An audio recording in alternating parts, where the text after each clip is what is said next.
ഇന്ന് തക്കാളി വെച്ചുണ്ടാക്കുന്ന നല്ലൊരു കറിയുടെ റെസിപ്പിയാണ് ഞാൻ ചെയ്ത് കാണിക്കുന്നത്. ഇത് നമുക്ക് പെട്ടെന്ന് ഉണ്ടാക്കിയെടുക്കാം, എന്നാൽ നല്ല രുചിയുമാണ്.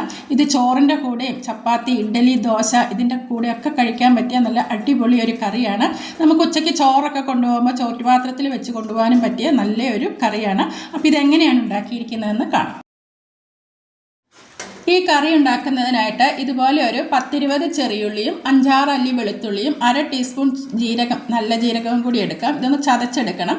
ജീരകം ആദ്യം ഒന്ന് ചതച്ച ശേഷം ഉള്ളിയൊക്കെ ഒന്ന് ചതച്ച് എടുത്താൽ മതി. ഇതെല്ലാം ചതച്ചൊന്ന് മാറ്റി വയ്ക്കാം. ഇനി ഇതുപോലെ ഒരു കുക്കർ അടുപ്പത്ത് വെച്ച് കുക്കർ ചൂടാകുമ്പോൾ അതിലേക്ക് കുറച്ച് വെളിച്ചെണ്ണ ഒഴിച്ചു കൊടുക്കാം. എണ്ണ ചൂടായിട്ട് വരുമ്പോൾ 1/2 ടീസ്പൂൺ കടുകും കുറച്ച് കറിവേപ്പിൻ്റെ ഇല കൂടി ഇട്ട് പൊട്ടിച്ചു കൊടുക്കാം.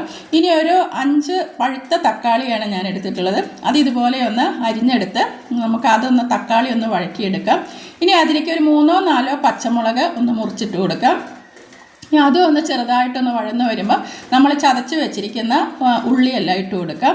ഉള്ളിയെല്ലാം ഇട്ട് കൊടുത്ത ശേഷം അതും നല്ലതുപോലെ ഒന്ന് വഴറ്റിയെടുക്കാം. ജീരകത്തിൻ്റെ ടേസ്റ്റ് ഇഷ്ടമില്ലാത്തവർക്ക് ജീരകം ഒഴിവാക്കിയാലും കുഴപ്പമില്ല. ഇനി ഇതെല്ലാം ഒന്ന് വഴന്ന് വരുമ്പം ഇതിലേക്ക് പൊടികൾ ചേർത്ത് കൊടുക്കാം. ഒരു 1/4 ടീസ്പൂൺ മഞ്ഞൾപ്പൊടിയും 1 ടീസ്പൂൺ എരിവുള്ള മുളക് പൊടിയാണ് ഇട്ട് കൊടുക്കുന്നത്. ആവശ്യത്തിനുള്ള ഉപ്പും ഇട്ട് കൊടുക്കാം. ഞാൻ കല്ലുപ്പാണ് ഇട്ട് കൊടുക്കുന്നത്. ഇതെല്ലാം ഒന്ന് നല്ലതുപോലെ വഴറ്റിയെടുക്കാം. ഉലുവയുടെ ടേസ്റ്റ് ഇഷ്ടമുള്ളവർക്ക് ഉലുവ വറുത്ത് പൊടിച്ചത് ഒരു 1/4 ടീസ്പൂൺ വേണമെങ്കിൽ ഈ സമയത്ത് ഇട്ട് കൊടുക്കാം.